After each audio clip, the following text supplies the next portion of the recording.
Hello, good morning. Welcome to the Sunday Supplement. Coming up on today's show, Pep, he's on the verge of his first Premier League title with Manchester City, but is it really tougher to win than the Champions League? Mo Salah, he was miffed with Harry Kane, but the Liverpool forward responded by scoring his 40th goal of the season in their 3-0 win over Bournemouth at Anfield yesterday. And Buffon, he's accused of being a bully after his extraordinary attack on the English referee Michael Oliver after Juve were knocked out of the Champions League by Real Madrid.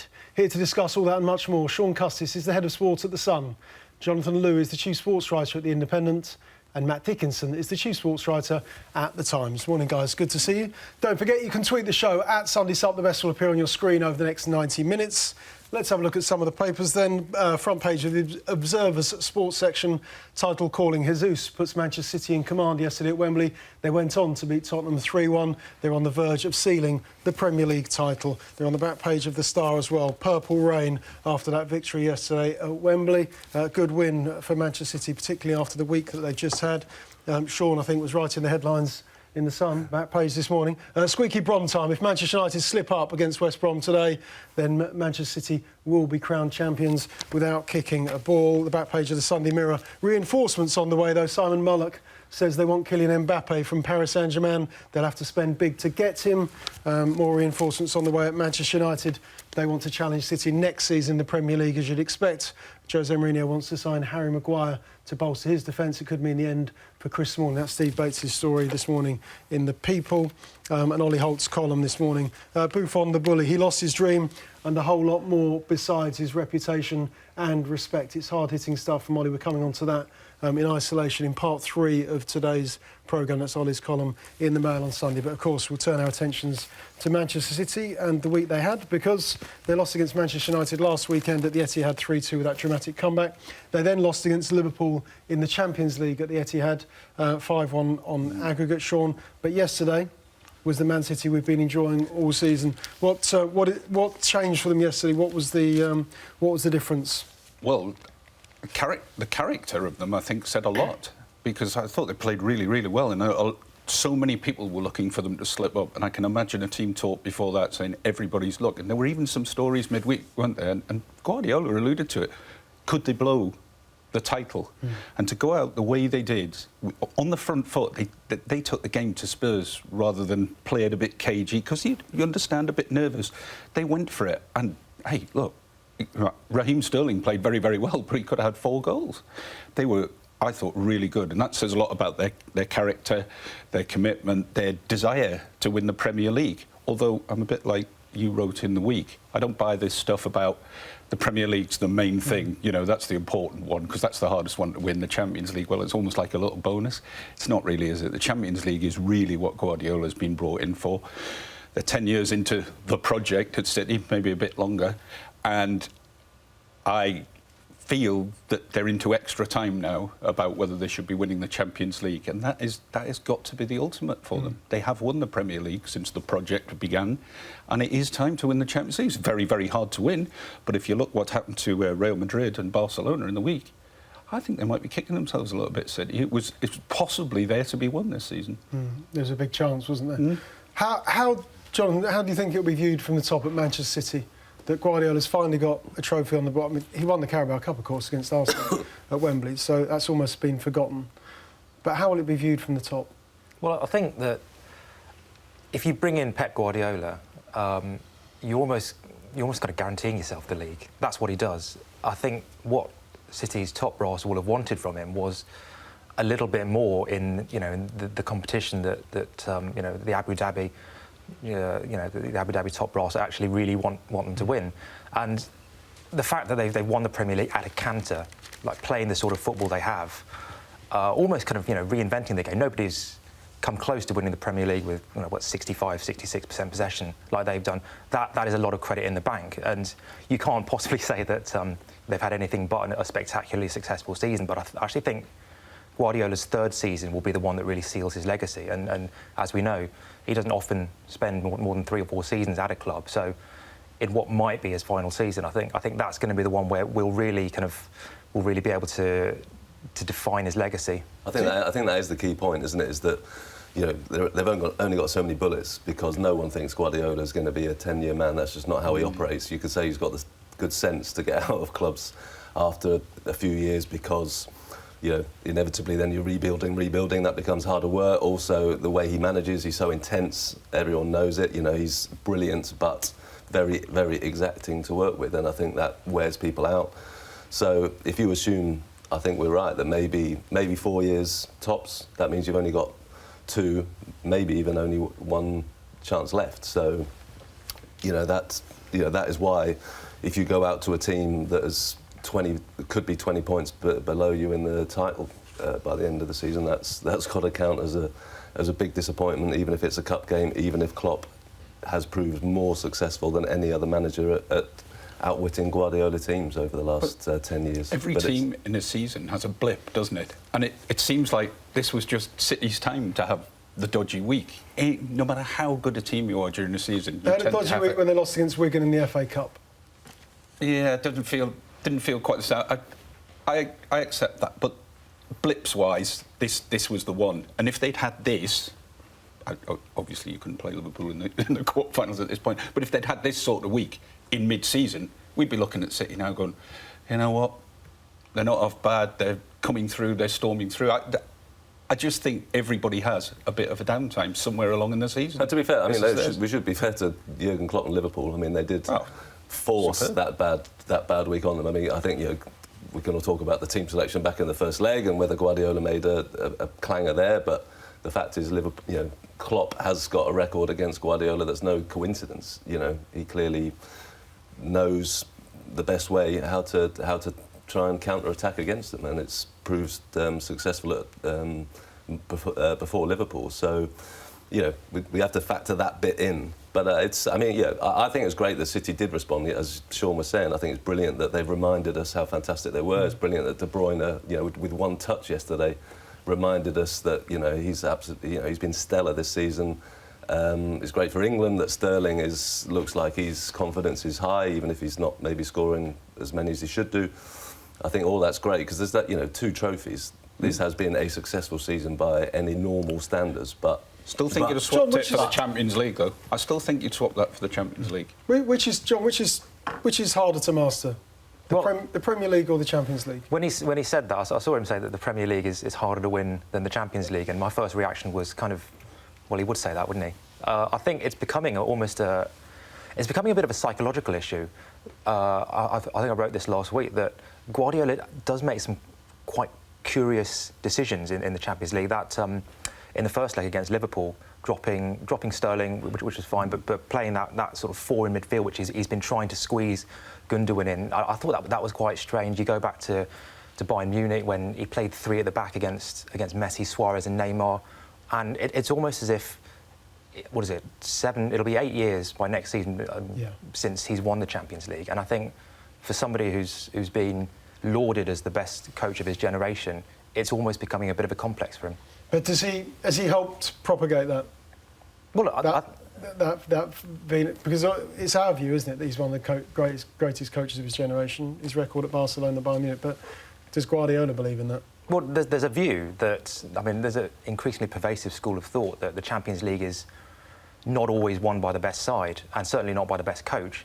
And I think Guardiola has always, you know, he's never been shy of, you know, courting publicity or playing up his own genius. He certainly doesn't play it down.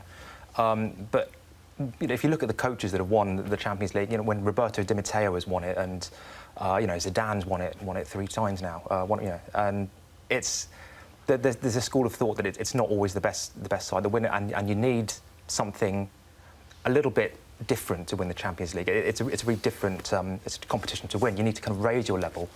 There was one thing. I mean, I think the most interesting stat that came out the week. Obviously, they go out 5-1 aggregate. Last year, they conceded 6 to Monaco. Was that in the you know, they before that they've conceded. Guardiola teams at Bayern Munich has gone out by 5 an aggregate, conceding 5 a couple of times, I think, and he, I think, did acknowledge that maybe he has got an issue when he gets to the last stage of the Champions League, in that his teams are conceding too many goals, and whether he's getting the balance right between the beautiful football that we love and... Why would that intensity change, Matt, in European competition? What is the difference? Well, I mean, obviously, if you get into the sharp end of the Champions League, chances are you're playing against very good teams. Chances are that, I mean, maybe he's... Well, he was sort of asking the question himself, and for once he wasn't coming up with answers. He was just saying, maybe I need to go back, look at...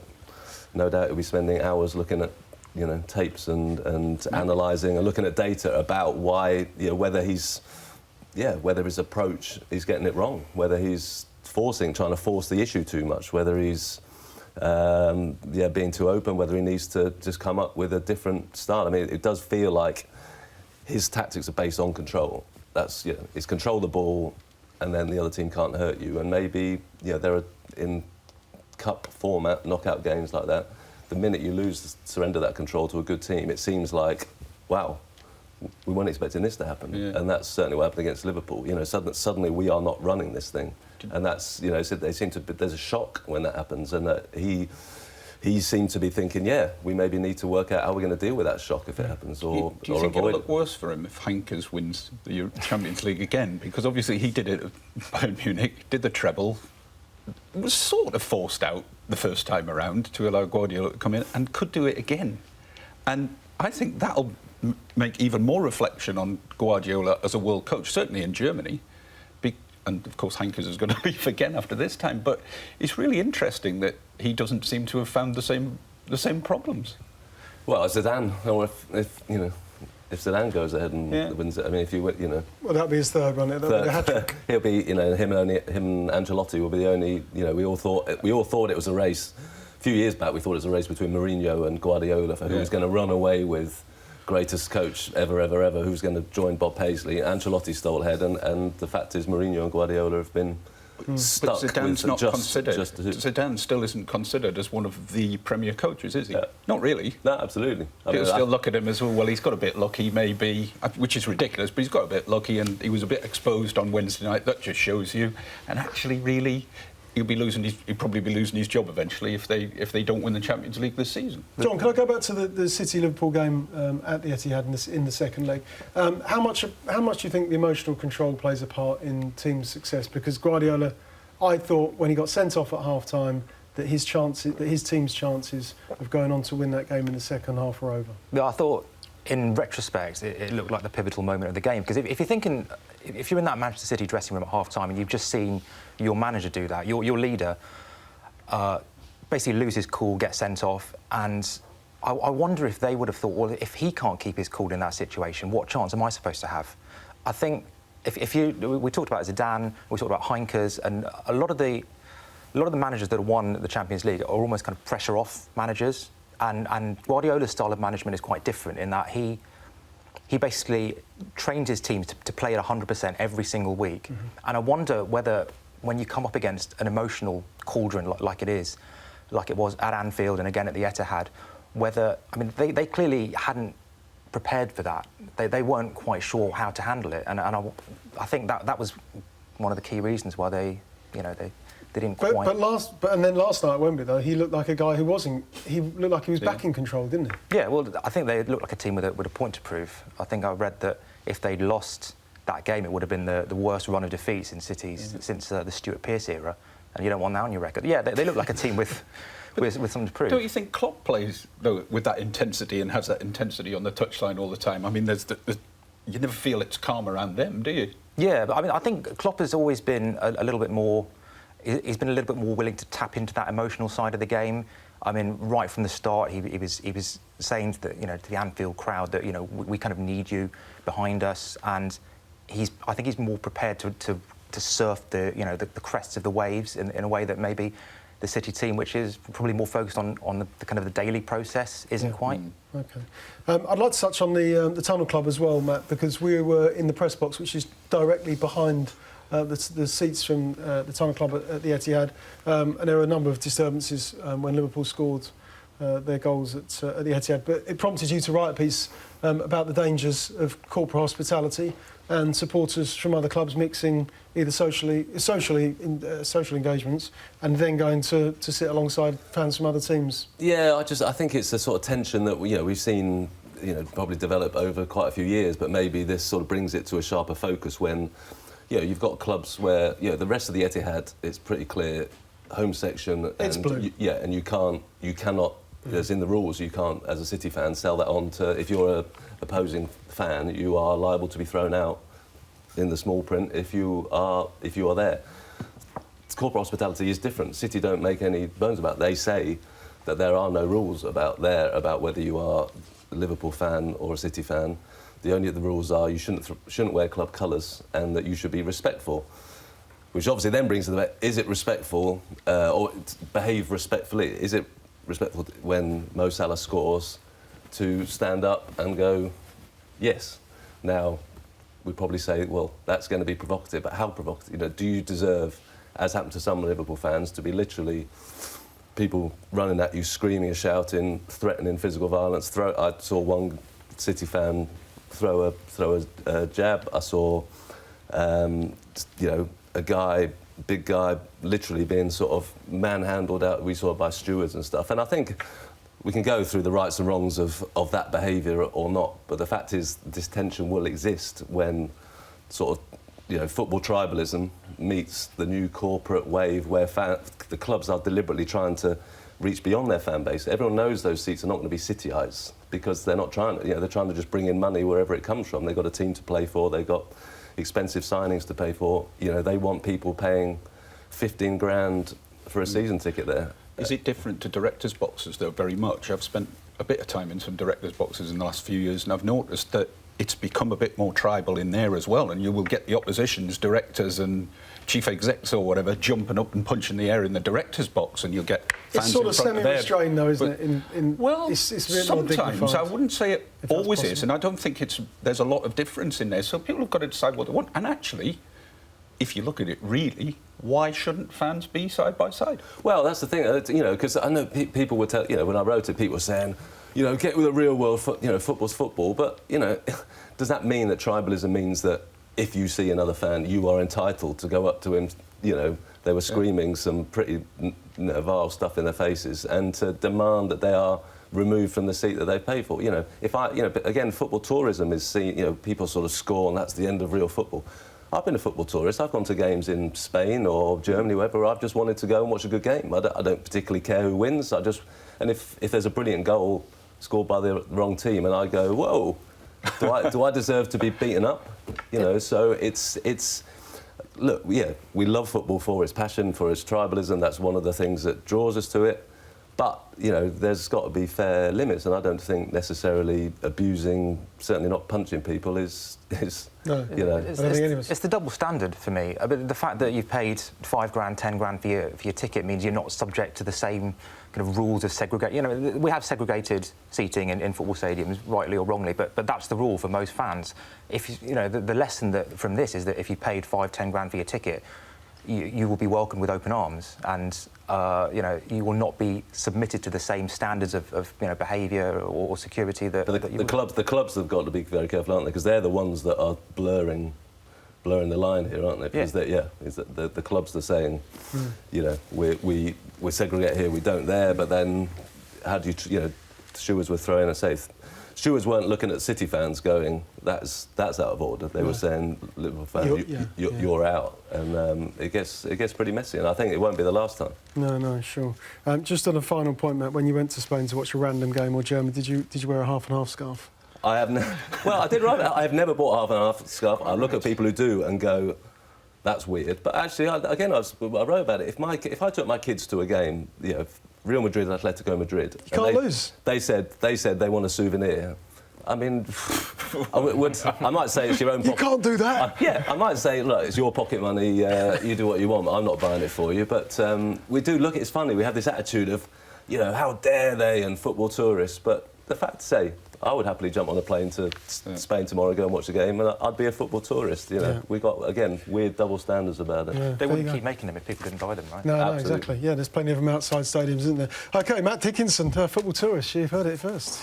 OK, next up we are going to talk Liverpool. Big week for them in the Champions League, and of course, big result from yesterday against Bournemouth. Mo Salah on 40 goals now. More on him next.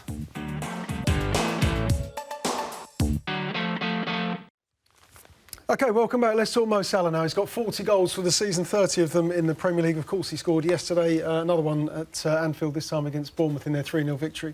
John, I just want to talk through the week of Harry Kane versus Mo Salah, actually. And Harry Kane making his formal complaint to the Premier League about the dubious goal last week, which, of course, he eventually got awarded to him in the game against Stoke last weekend. But what was your view on what happened and Salah's reaction, and of course Liverpool teammates' reaction as well? Yeah, well, I think what this has proved is that footballers are, intensely competitive beasts, and individual awards like this, even though they're not team prizes, but they do matter. I think it's almost the first blemish that we've seen in Harry Kane's armour a little bit, because he's been the golden boy of English football for a while, and there's a rule on the internet: never give your enemy content.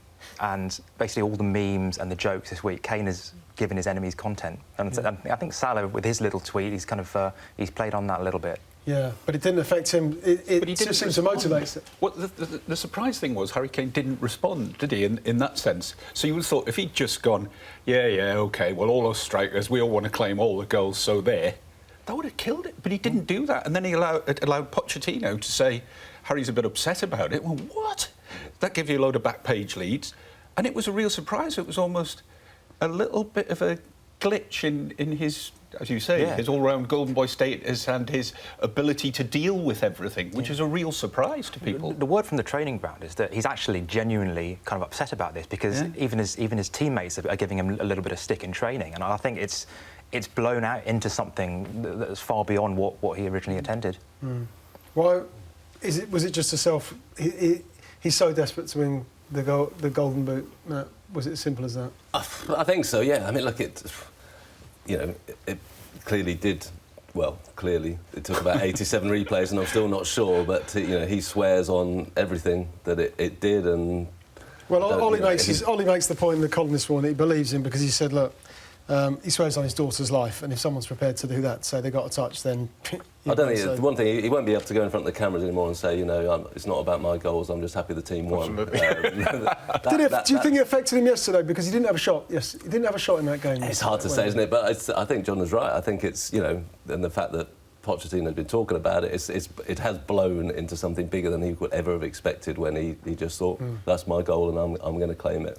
And possibly even he's thinking, was it worth the aggro for a goal that actually he's, contributed possibly the vaguest sleeve touch to. So, but we are right. These are competitive guys. They're chasing records. They're chasing titles all the time. We're counting them. We're reminding them of them the whole time. We're saying, you haven't scored for 2 weeks, or you need to get to 35, or you need to get to 40 to break this record. So it's part of our conversation. We can hardly expect them to be immune to that conversation. Strikers have always done it, though, haven't they?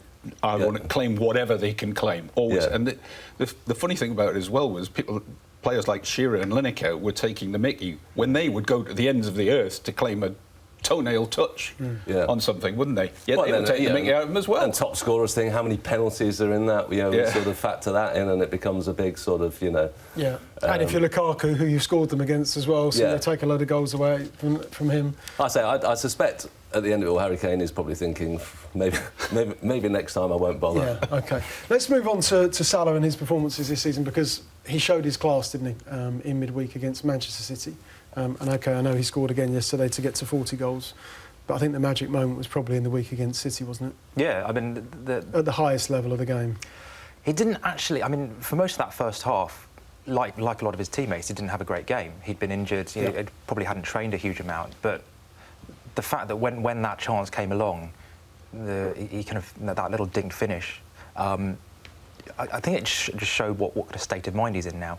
I mean, there was very little in his record, his past at Roma. He'd scored goals, but his underlying statistics didn't suggest that he had a kind of this sort of season in him. So I think the fact that he's, was it 40 in all competitions, 30 in the Premier League, it's a statistical outlier, and I think there's it's a special season, and the real question, I guess, is whether he can repeat it, whether this is actually his new level, or whether he's just having a spectacular season. Which is it for you? Well, I think There's evidence this season that his finishing has improved like beyond measure, and you can't also discount the role that Firmino and Mane have played alongside him. Like Firmino, like puncturing holes in the defence, has created a lot of space for him, and I think this is a team and a style of play that suits the way he wants to play as well, and I think it's getting the best out of him. Does it suit Liverpool? Clearly suits Liverpool in the Champions League. Is he the talismanic figure that they'll turn to in the 2 games against Roma in the semi-final? Oh, I think so, because I think if he's not playing, and I accept Firmino and Mane have been fantastic, if he's not playing and you're the opposition, you suddenly think, right, we've got a good chance now. If he is playing, you almost make Liverpool the favourites now in whatever game they're going into. We say, is this just going to be a one-off season? But for Liverpool to bring him back to the Premier League and go from... I think there were a lot of eyebrows raised when that happened. We're wondering, Mo Salah, he wouldn't do much at Chelsea. I think the point has been made, he played much more out wide at Chelsea, never really got his chance. And we were quite surprised, really. I don't remember big sensational headlines saying this is going to be amazing. We just thought, all right, they've signed Mo Salah. And that shows great judgment on Liverpool's part. And I think he's probably developed as a player. You'd back him every time, almost, to finish chances. He's possibly now gone ahead of De Bruyne as the Player of the Year. I think it's been sensational. I wouldn't expect anything less from him next season, to be honest. But I think it's great that we've got those two. And I think they have been the two outstanding stars. Harry Kane fans might disagree, but I think those two, to me, because also what I love about them, they're both such deft players. You know, that touch that De Bruyne did yesterday to set up Sterling was just that one sort of pass that you just... I mean, most players don't even see that pass, never mind be able to pull it off.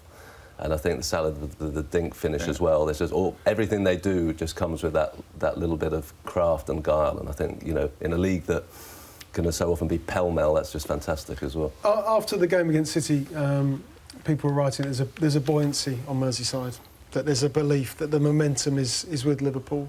Do you share that view? As they in terms of the going into that semi-final? Well, I think so. I mean, you know, Anfield does seem to, you know, we try and measure everything in football these days, don't we? Stats and data and everything, and then, you know, and then we end up talking about, is Anfield special on a European night, which seems to go completely in the face of all that. Do you think it is? It does. It does seem to. You know, the noise is off the... Well, it's been measured, isn't it? It gets to sort of crazy levels on those nights. Is it your favourite ground to go to on a Champions League... Say, a Champions League semi-final, I always think of the Chelsea games in recent memory. Yeah, it's been... Is it the... There is something about Liverpool in Europe that, you know, you've got to have a heart of, you know, stone to not sort of wonder and not turn up with that sense of anticipation and expectation. You know, I've seen some pretty amazing European nights at Wembley with Spurs this season and other places, but there is something about Anfield. There is something about the fact that they're playing... Come on, what is it? But it's weird, the fact that it triggers history, isn't it? It is a club that, you know, the minute they're drawn against Roma, we're instantly talking about, you know, great glories, past glories. We're instantly, you know, getting the... reeling out, you know, shots of Emily Hughes and different, you know, so there is, when you have that heritage, there is a chance that there's going to be something that triggers great talk about it, and Klopp's already been asked to talk about it, and he's got that balance now of addressing it and saying that this is part of our history, and a belief amongst the fans that on a European night, well, they've won it 5 times before, so this is something you win, which might not be quite the same in the Premier League. When they, well, we've never won this, so you don't have the same sense of we can do this. It's a good point. I mean, there was a great quote by, I think it was Chiellini, after the Spurs game. He said that you can't escape your history. And I think in the Champions League, and the ultimate example of this is Real Madrid, that they kind of expect to win it. And that whole weight of history, the expectation that this is your competition, and Guardiola referred to it as well after the Liverpool game, that it's very hard to confect that. That's in many ways what City have been missing in the Champions League, that kind of sense of certainty that they actually belong there and that they expect to win it. But a Champions League night, John, if we compare, say, Anfield and Old Trafford, and Manchester United have got Champions League history, they might not have the 5 European Cups, but they do have history in the competition. Is there a difference? Well, I mean, I think there's an obvious difference in the atmosphere. I think Matt's right. Well, we talk about the Anfield atmosphere. I went to a group game against Ludogorets a few seasons ago. The atmosphere was pretty flat. I think we like to talk about atmosphere, and it was really special for the City game. But if you go to the Bernabeu, it's special. If you go to Napoli, if you go watch a game at the San Paolo, I mean, the atmosphere is incredible. I think English football sometimes likes to imagine that it's got a monopoly on great atmosphere, but it's just, you know, if you go anywhere around the world, a game of that magnitude is going to have a... We need to go to the Bombonera, don't we? We need to go and see a game there. Yeah. Should we go and do it? Yeah, that'd be great. Boca Juniors? I've lived a tourist. Oh, of course you've done it. Yeah, I'm a tourist, as you know. No, I have. I was lucky. I was there on a job once, and it coincided with a Libertadores game at the Bombonera, and it was the game was halted for tear gas for about 10 minutes. So, proper atmosphere. Yeah, exactly. Yeah. I got my money's worth. Yes, yeah, I can imagine. No, it was sensational. It was bedlam. And as I've said, you'll never beat PAOK Salonika if you want a serious atmosphere. Arsenal went there, and I've never been in anything like that. But again, that is created by flares, missiles coming down. Is that what we want, to create an atmosphere? That's what you don't have. That's not what happens at Anfield, and it's still a great atmosphere. But you don't, in the ground, tend to get the we players. Want the passion, we want the noise, we want the colour, we want the intensity, don't we? But we don't want people to cross the line. Yeah, absolutely. Pierre, okay, Salonika is your favourite. That's your favourite. That was the. No, I wouldn't say favourite. It was the most intense, amazing atmosphere. Arsenal played in one. So of if you could go to one Champions League semi-final, well, it wasn't. It wasn't in the Champions League. Then, wasn't it? If it was a Champions League semi-final, where would you go? Newcastle, obviously. Well, actually, it is a good point, because against Barcelona, that was one of the most amazing nights, one of the most amazing atmospheres. But I've got a vested interest in that, and as Jonathan says, I would agree with him.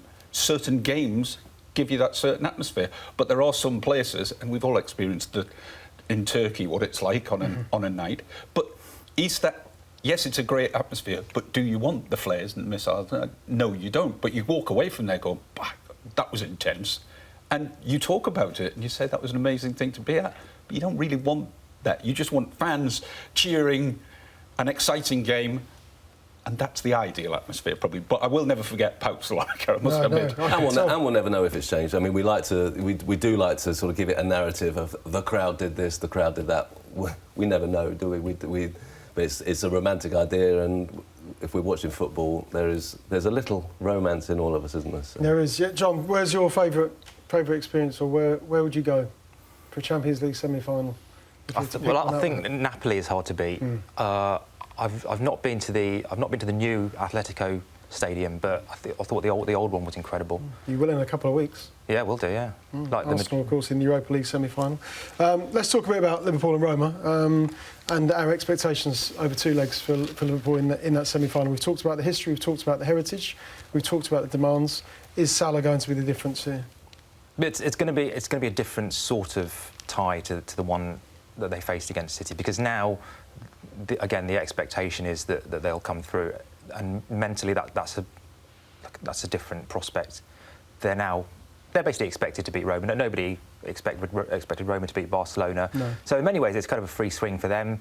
They've not been at this stage of the competition before, I think, and so they're going to have to play a different sort of game. And I think having the second leg in Rome as well is going to be a tough task for them. History, of course. Think back to '84. Matt, does history play any part in this game? I don't think so. Other than that sense of this is a club that belongs here or feels that it's got a place in this competition. So I think that's what Klopp will try and tap into, is the idea that you're Liverpool, you can win European Cups, Champions Leagues. That's what this club does. This what it has done. So even if it's not the best team in England, so I think that's what he will certainly try and tap into. And I think it's interesting. I mean, I read somewhere that someone was saying maybe they'd have had more chance against even against the Real Madrid, who would have been forced to attack, and that would have helped Liverpool on the counter-attack. But I'm sure anyone in Liverpool has got to be happy with this draw, and whatever they did against Barcelona has got to feel that with that, now that Van Dijk's really established himself, and with that attacking trio, they've got to be narrow favourites, I think. And you look at the team and you think, well, there's two City rejects in there, a Spurs reject. De Rossi must be 50, is he? I don't know. I think it feels like he's been around forever. One thing I would say is that Nzeko, I thought, got a bit of a raw deal at City. I always thought he was a very good striker, and they play differently with Zeko obviously getting the ball into him, headers. He'll be a different proposition for Liverpool, and I think he probably feels like he's got a little bit of a point to prove to Premier League teams, so he will particularly. He turned down it. and moved back to the Premier League, didn't he, in January? He did have the opportunity to come. I think he'll enjoy it. Yeah, no, I think he probably will. OK, we can look forward to that tie. It's Liverpool in the Champions League semi-final. Of course, they play Real Madrid against Bayern Munich in the other one. Next up, we are going to continue our Champions League-themed chat. We're going to talk about this man, Ollie Holt, and the bad boy, Gianluigi Buffon, sent off in his final game in the Champions League against Real Madrid in the week.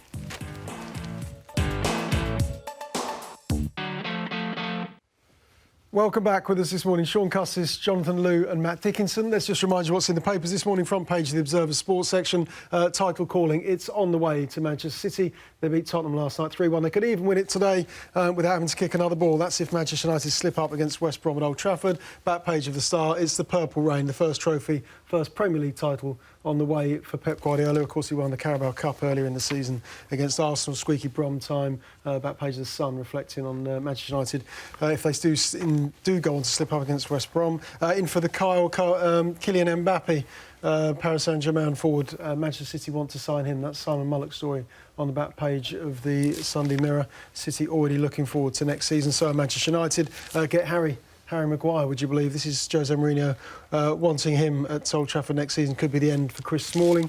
And we're coming on to this subject right now. Ollie Holt's column in the Mail on Sunday. Buffon the bully. Sent off in his final game, we think, as a Juventus player against Real Madrid in the Champions League in the Bernabeu in the week, Matt. Buffon the bully, he lost his dream and a whole lot more. Ollie Holt talking about his respect, his reputation. It's a scathing piece. What are your views on what happened in the week and the events and the exchanges that you had with Michael Oliver, the English referee? I mean, Ollie's absolutely battered Buffon, and rightly so. I mean, it was a disgrace. You know, so much we can talk about this. The initial decision by Oliver, you know, even if you disagree with it, you have to understand why he gave it, which I always think is the key thing. You can see why he thinks, yeah, I'm going to give a penalty there. Absolutely, you can see why he sends Buffon off. You're being absolutely surrounded, not just that, but jostled, banged. You know, the Juventus players are out of control. You've got a screaming goalkeeper in your face. Absolutely, he's entitled to send the red card. And what's happened since then from Buffon is utterly disgraceful. Not only to slaughter him straight after the game in, you know, completely unfair terms, but then to continue it. Yesterday he spoke again, no apology. He also spoke several times on the night, so he had time to pause and reflect, and he didn't. He went from one broadcaster to another, to another, to another, to another. Absolutely. So not only is he in the wrong, but he's compounding it every time he opens his mouth. He's an experienced player who should know better, and he's an experienced player who should know that this does affect... I mean, I think there's a lot wider issue here than one idiot player and Michael Oliver. This is about the whole game and the whole, which I've spoken about, written about a zillion times, about the culture of abuse of referees. It's, you know, I've got into so many FA chairmen, chief executives saying, when is someone actually going to declare war on this? Because it's so endemic, and it needs war to be declared if it's going to be, you know, reduced, never mind eradicated. Football has a culture where it is normal to scream at a referee and call him an idiot. And is that helpful? And this, I'm not a big fan of the whole footballers are role models, behavioural role models stuff generally, but this does have an effect. I've spoken before, I've got a lad who's a referee, and we were just joking about it before. You know, he gave a penalty a game recently, under 8s. And it was right in front of his nose, and he's got a coach 50 yards away who can't see a thing, screaming, "Referee, outside the box," you know, and words I won't use here, at the under-8s. I mean, it's madness. It is a form of utter madness. Just on that point, so did you witness that? Yeah. So how did you feel as a dad watching your son refereeing a game with another coach on the sideline screaming from 50 yards away? Well, I mean, he didn't want me to go and confront him because he said, "It's all, you know, leave it, I don't want to," you know. But he's 15.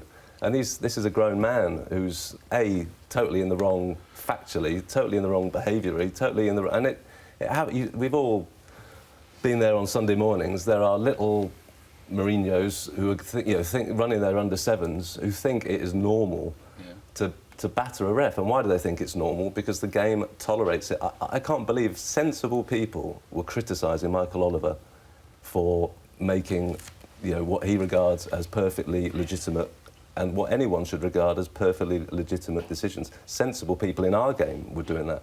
And I just think it just perpetuates a huge problem. John, I'm not wishing to excuse Buffon's behaviour, and I know we've appointed ourselves as moral arbiters around this table.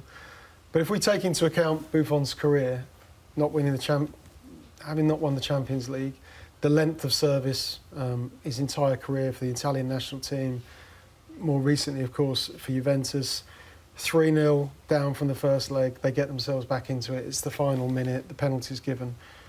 Can we have any understanding in terms of the circumstances that related to his behaviour or that led to his behaviour? I think you can understand the emotions that are going through, that are going through his head at that moment. And clearly, in the heat of the moment, he's given the referee a shove. He's said some things he regrets. In terms of his, what he's done in his career, what he's won, his length of service, utterly irrelevant. I thought the language that he used was really quite sinister. It was just something like he's got a dustbin for a heart. I think he called him an animal. And like we say, it's strangely dehumanising.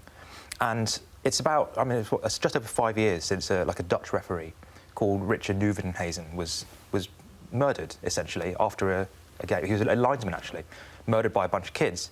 And obviously, the vast majority of people don't have that in them. But to the guy that does have that in them, they're going to be emboldened by a culture in which referees are essentially not seen as humans. This is made worse, I think, because of who he is. Buffon is revered right round the world game. Because the thing is, whenever an English team plays Juve in Champions League tie, he is always the guy to front up alongside the coach. Absolutely is. Every time. And for a guy like this to do this sets a terrible example for the rest. You can think of maybe players without naming them. You think, well, he's just an idiot. That's typical him. But Buffon represents all that's good in the game. Yeah. And equally, I think that's why people like Kalina haven't been coming out condemning, because he's Italian, he thinks he's a good bloke. Lots of other people think he's a good bloke, and they think, we can't have a go at Buffon. And it's interesting as well, some of the headlines in the Italian papers the next day were about robbery and stuff like that, rather than having a go at Buffon. So they were irked by the decision. If we cast our minds back to Didier Drogba going off on one, when Chelsea had 4 penalties turned down, and to be honest, I have to admit having a lot of sympathy with him, because at least 2 were absolutely stick on. He went nuts. I remember in the English press there being a little bit of sympathy for Drogba's point of view, not really for the way he acted, but for his point of view. So I think you can perhaps see why the Italian press were having a go. Because they would say, well, it was 50-50 call, really, that penalty, wasn't it? Probably. And so they're going to side with their man. But nobody in UEFA, say, and FIFA, seems to be getting a hold of this and saying, Buffon, you're the man, you represent football. You are football. And if you're doing this, where is the game? Well, absolutely, and that's the thing. That's back to my point about the game taking a stance. It does, we have a respect campaign every now and then, it gets refreshed and stuff, which, is better than nothing, but it's still nothing like what is required. It's funny, I spoke to some guy who referees at school level, and he says the same kids, whether they're playing rugby or football, behave completely differently. Which, it's not like we don't know the culture's different, but that shows to me, sums up, in referee, in rugby, they go, oh, penalty, yes, sir, retreat 10 yards. Yeah, meanwhile, they're also gouging people's eyes but this is off the ball, nearly taking them out by the neck, I'm not saying rugby, no, but what I'm saying is that is about the respect issue to referees. It is... Well, they meant respect referees, but not necessarily their opponents. The same kids, and that just shows this cultural thing, which is bigger than Buffon, but, this does have effects. The police have been called to Oliver's house because there have been people screaming through letterboxes. They've been sending hateful stuff to him, his wife. She's been dragged into it. This does have consequences. And the fact that no one at FIFA, UEFA has actually grabbed, he should have said, you need to pipe down, shut up and apologise and retract it and make this right as best you can, given all the vile stuff you've already said. It affects every... how many times have we been involved in matches where things get out of control because of referees getting hammered? It's just... look how sensitive we get over social media criticism from time to time. But I think look how delicate that is compared. I mean, it doesn't even compare. But the game has a massive issue of churn of referees at youth level and at lower league level. Can anyone be surprised? I mean, it just perpetuates, and I just think, I just think at some stage, I just really wish FIFA, UEFA, FA, all these authorities would just say, right, hang on a minute, this culture is just why do we tolerate it? He's also, I mean, Buffon was saying we shouldn't have this inexperienced official. He's too young. He shouldn't be doing this. And we're sitting there thinking, hang on, this is Michael Oliver. He's actually our best ref. And throughout the Premier League and among journalists, we would say that. I'd actually say Martin Atkinson's the best referee. I would say, personally, I would say he is. And he's strong. He believes in his decisions. He takes no nonsense. And I thought he handled it brilliantly, actually. So, in my view... But you thought it was 50-50? I think it possibly is a 50-50 call, but he's right in front of it, and if he sees it as a penalty, he's the ref. He's got a right to make that decision. If it's 50-50, he can't not make a decision. He has to make one way or the other. and it would have been hell to pay the other way. Well, the only thing is, if you'd given it the other way, you would have gone into extra time, so the consequences perhaps... All I'm saying is you're almost suggesting you wanted to get home. No, not at all. No. All I'm saying is these guys can't win, can I mean, it would have... Absolutely, I take that. I always just say, if you can understand... My rule of thumb generally on these decisions, if you can understand why he has given it, even if it's the wrong decision, OK, if you can conversely, if he hadn't have given it, would Real Madrid's players have surrounded the referee? OK, Ramos was on the sidelines, so there's one player to take out the equation. But would Ronaldo have gone berserk if he hadn't given that decision? I'm sure there would have been complaints. I'm sure it would have been replayed. Well, anyway, he's got to make a decision. Don't think so. Anyway, he's got to make it. He didn't have time either. The game was still going on, so you haven't... And before someone... I mean, he's got to make a decision, and we will have analysed... The Spanish TV would have analysed that decision, whichever way got it. And before someone else points it out, as I'm sure they already are on Twitter or wherever... we have a part to play in this whole issue of stick for referees. I mean, we are the people who, every time a manager walks in, almost the first question is, what did you think of that questionable decision in the 63rd minute? And even if the TV all do that question. Even if the manager's talking nonsense, that's the sad thing about it. There's that famous Brian Clough interview with John Motson where he says what you guys put referees through is absolutely abominable. That was 40 years ago, and I think most of us, the vast majority of us, have only the most fractional idea of what referees go through. Like we'll go on Twitter after this, and there'll be a few comments about about what we've said and possibly our appearance and what we might like to do in our spare time. But they're not here. There's not thousands of people here, calling us, frauds or telling us we don't know what we're doing, even though probably don't most of the time. Yeah, but what can you imagine? There's a queue forming outside for that sort of stuff. You can sell tickets to be able to abuse us outside Sky Studios. OK, thanks, guys. Next up, we're going to talk about Wolves promoted back to the Premier League. More on them coming up next.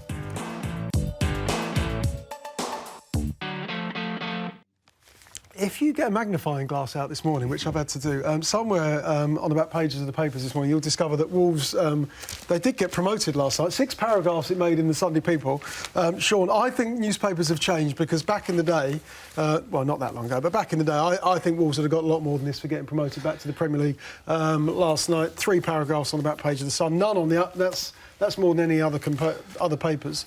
Has it changed over the years? Well, no. In terms of hang on, 3 parts on the back. There's a page lead inside. There's a match report, and also they've gone up in a way which is not ideal. I think. Obviously, ideal. you love to You've go up. You've done it the wrong way. You love to go up. Brilliant. But they did it through the 94th minute equaliser by Brentford at Fulham, and the players were watching the game, so you've got a few pictures of them watching the match on TV, but you haven't got the fans going nuts in the stadium. We were talking just off air before. Matt was saying that going up in the playoffs is probably the way to do it because you've got a day out at Wembley. The fan. This is just a little bit. Feels like a little bit flat, even though it's brilliant, just as good to go up today. I think you will see lots of pictures of them partying. We plan to do. Well, I plan to do at the moment the front page of our goals pullout about Wolves with the pictures and the celebrations, and there'll be a proper party that day with the pressure off. So I think you'll see quite big coverage in the papers on Monday. OK, so am I just getting nostalgic, dewy-eyed, squiffy-eyed about the past, or was it never? Or are you saying it wasn't any different? I don't think it was a lot different. OK. No. Fair enough. I think part of it also is that it's impossible to ignore the Mendes angle and the idea that there's essentially been a project. And This is Georgia Mendes, of course, the agent who's hugely influential. Yeah, hugely influential there. And I suppose in a way it feels like it's been not just been won on the pitch, if that makes any sense. It almost feels like there's a kind of an invisible hand controlling them. And they've played, by far the best football in the Championship this season. That has deserved to go up. They've been fantastic. But I wonder if to the outside world, it just feels a little bit clinical. Mm. How do you feel about it? Well, I think it's a shame that there's so little of a kind of a local flavour to it. You've got all these players that have been essentially jetted in, and obviously football clubs aren't an extension of their communities in the way that they were. But it almost feels like Wolves have been sort of a vessel for this project. They brought in all these players, and a lot of the other Championship clubs, Aston Villa and Leeds aren't happy with the way it's been done. But I don't know, it feels a little bit confected in a way. Same as Man City, essentially. Isn't it, really? I mean, they're a project. They brought in players from all over the place. We're always talking about... I know I bang in about this, but about their academy. When are the players going to come through? Henry's not here today. I know. Foden maybe will eventually, but, it's essentially the same. And I remember back when Abramovich took over at Chelsea... Pini Zahavi, for instance, a very well-known agent, heavily involved in that, bringing in Abramovich to Chelsea, signing players like Peter Cech, bringing in Mourinho. He was behind all of that. And while he may not have had what Mendes has, which is, I think, Wolves got a 20% share in Mendes' company, it is essentially the same thing. Every club has favourite agents who do deals I guess for the them. difference that John's trying, I suspect, is that Mendes is presenting Wolves with their next, this is your new striker. Here he is. Yeah, but it's exactly the same as what Abramovich... Zahavi would be saying, here's the option for your next striker. I'm not sure that it was a heck of a lot different. This is just more spelt out, if you like. I found a very strange argument that in the Championship they've said that Wolves have been bringing players in too cheaply. So if you spend too much, everybody goes, things are out of control in the Championship. But this time they've brought players in like Neves for, 14 million? Everybody, there's a rub-it off there. What's that about? So they can't win either way, can they? If they'd spent 60 million on him, people would be going nuts. I think there is a lot of double standards from the sort of complaints that, I know the Leeds owner has articulated, but a lot of others just mutter about. But, I spoke to one football administrator on the end of the week, and he said... Yeah, but rolled his eyes and said, yeah, but look at all these other clubs, as Shaun says with Chelsea at Zahavi, they have just almost sort of done more formally what other clubs have been doing for years, which is often have a gatekeeper agent, have a favoured agent, have an agent who they use to do, shall we say, an abnormal number of their deals. I think it's right that it's scrutinised, absolutely. It has to be. Can it be regulated? Well, it is difficult because you're basically in this very... awkward territory of influence. Now, Wolves will say that we have a board and that board makes the final decisions. We are not unduly influenced. There is no conflict of interest. We are entitled to say to Mendes, well, we'll take this one, not that one. We'll use this guy, not that guy. And how do you prove otherwise? Unless you take minutes of every meeting, unless you have a spy in the camp, how do you prove that influence is undue? Is it wrong? If you trust the agent, say he's done you a great deal and you got in a really good player, you think, well, this is going all right. Mendes, we've got Ruben Neves, that's fantastic. We've got Helder Costa. But there are rules about agent influence on the club, because obviously that's where you Yes, get I know, third, but is it wrong party. to have a favoured agent if you say trust them to get you... Let's say if you trust them to get you a good deal, and they have done you good deals, and they have brought you in good players, is it wrong to go down that path again? Well, they've played the game very well, and fair play to them for that. It's not a perfect market in that if you know the right people, if you can if you can pull the right strings, you can get an advantage.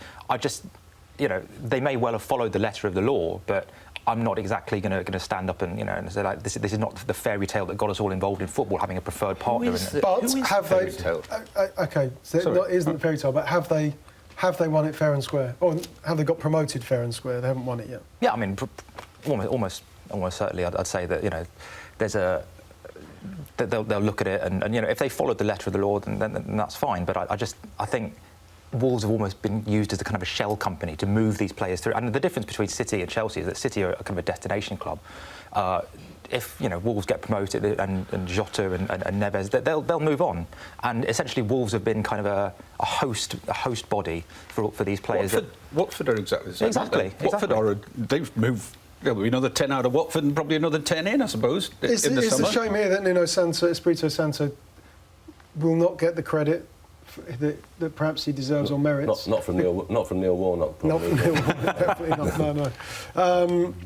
Well, I think... Will he largely be ignored? I mean, he certainly hasn't been by the Observer this morning because they've given him a page lead of credit for his achievements. You've still got to get them up, and he's done a brilliant job with it, and he's moulded all these players. Sometimes you can sign a lot of star players and they don't blend into a team. He's blended them into a team. You could argue it's almost all the modern football stories coming to one, isn't it? I think we're right to question it. I think we're right to celebrate it all at the same time. I mean, the fact is that there is some, been some brilliant football. I've watched a lot of Championship football. They've been, the best, as good as I've seen. Absolutely, he's a manager that's been a coach that's been talked about for a long time of doing things slightly differently and doing things well, and also that he's, as I say, you've got to still choose the right players. I mean, it's all well and good to say, well, they've had more money or more resources, but you've still got to stick them together in the right way. You've got to coach them right. You've got to bring out the best in players. So there is a lot to celebrate. Absolutely, though, it's right that we are, we're on it. We're on the story. Yeah. We're asking questions about how far this influence stretches. Sure, I agree with that, Matt. But we can't forget the fans, of course, the Wolves fans who are celebrating promotion back to the big time, back in the Premier League next season. They are a Premier League club. OK, next up, we need to talk a little bit about Southampton. They lost yesterday, having been 2-0 up against Chelsea. We'll also talk Newcastle, and Arsenal had the Europa League tie against Atletico Madrid.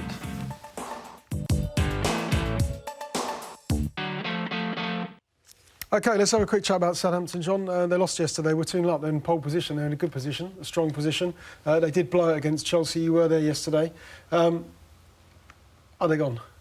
I think they might be.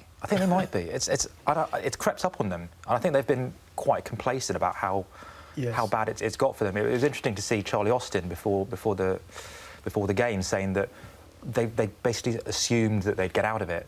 And now was it 5 points adrift?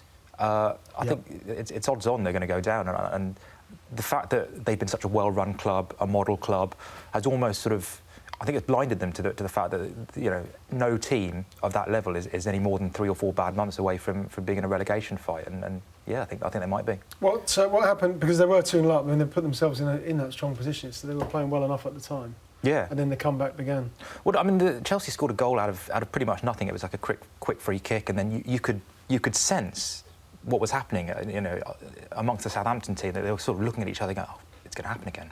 And the fact that they played, really well for 60, 70 minutes was kind of no relevance, because they lost it in that 8 minutes. I think in between the 70th and the 80th minutes, the team as a whole completed 8 passes.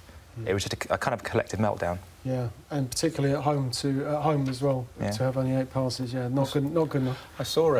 I saw them play at Newcastle, which was Pellegrino's last game, in charge, and they were absolutely awful. I mean, terrible. They lost 3-0. And that was the first time it hit me when I thought, actually, Southampton might go down. Because, like Jonathan says, I think there was a complacency that they thought they'd get out of it.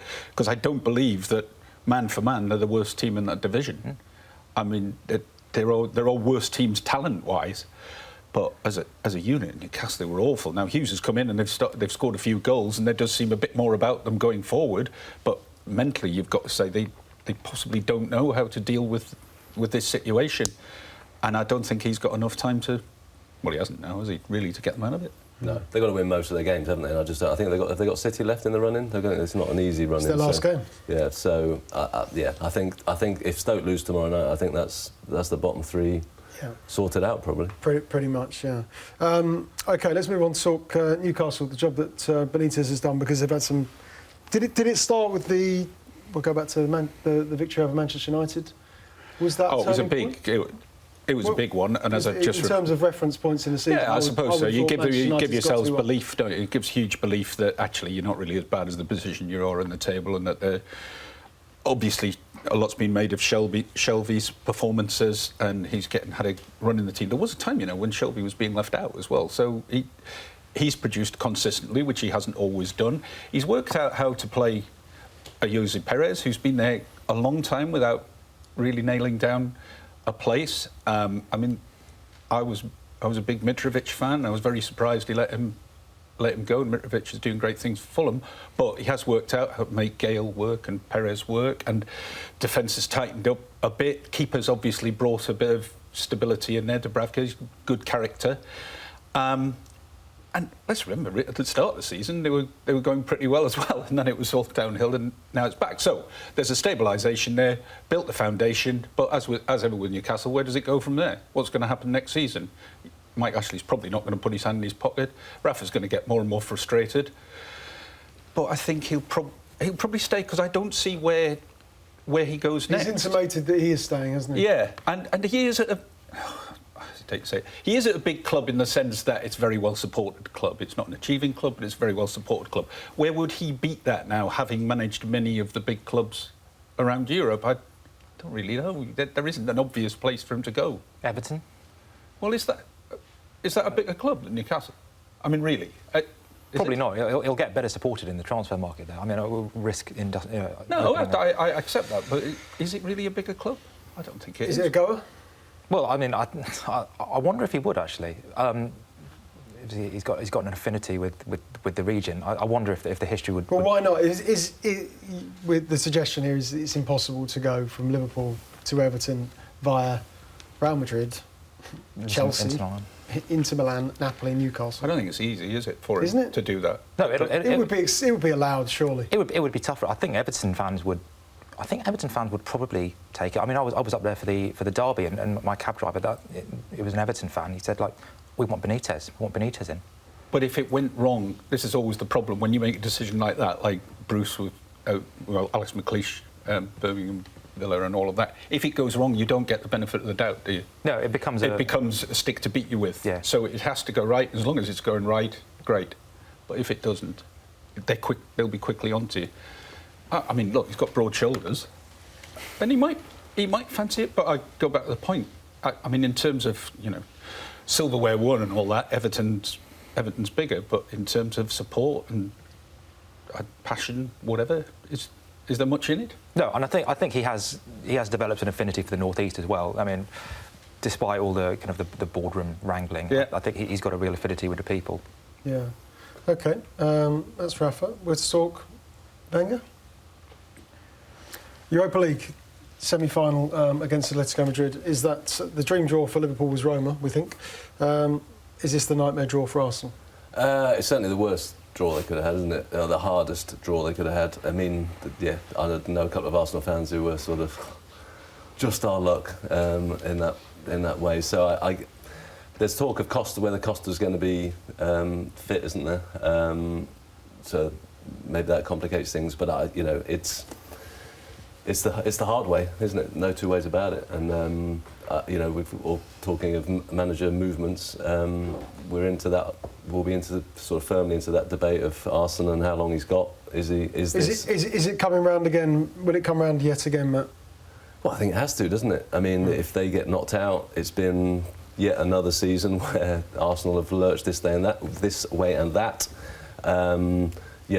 For every shocking performance, and there's been a few, then you bring in Aubameyang, and suddenly there's like, suddenly is there the building of something here?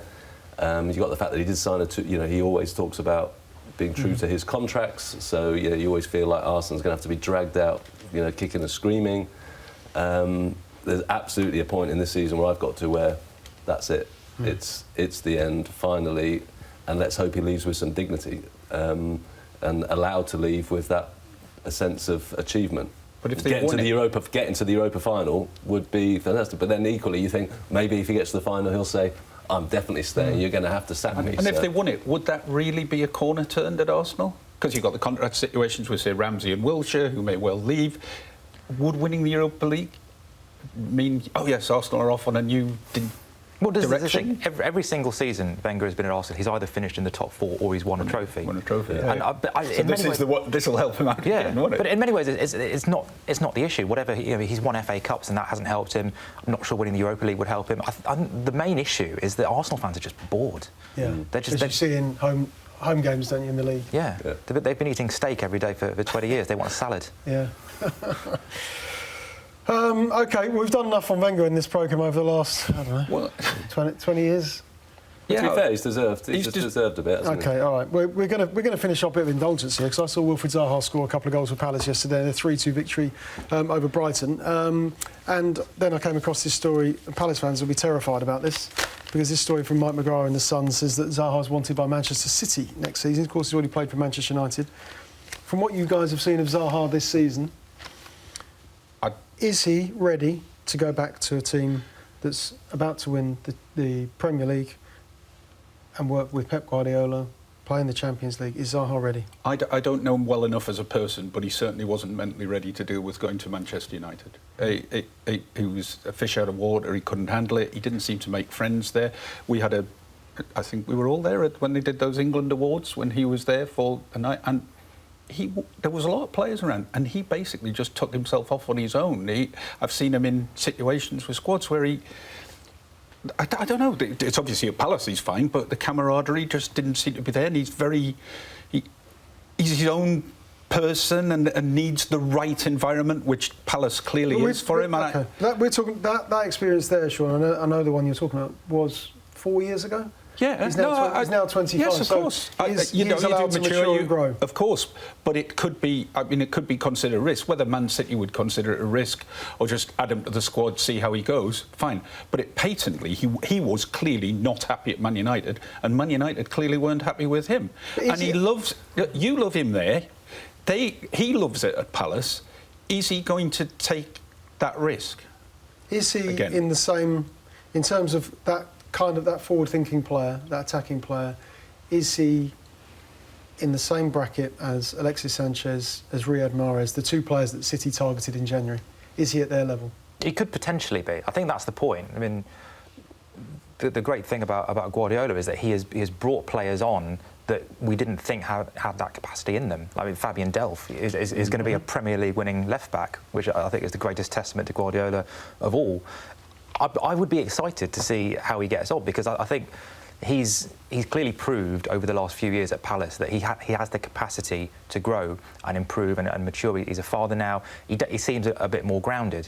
Whether taking him out of his natural environment would kind of disrupt him off the pitch, I'd be quite interested to find out. He's a great player. You're not going to get chances for England, certainly, isn't it? There's some, as Roy said last night. Yeah. I mean, free choice, but it's just a shame that he sort of felt like he got to the point where he had to make that decision, feeling as if England had sort of turned their back on him, and it's just I'd be interested to know whether. I'm sure he wouldn't say if he has any regrets on that. Be interesting to know deep down if he does. Yeah, certainly would be. But match-winning performance from Zaha yesterday, scoring a couple of goals for Palace in their 3-2 victory over Brighton. OK, that's all we've got time for today. Thanks very much. Good to see the guys. Thanks to Shaun, thanks to John, and thanks to Matt. See you again very soon.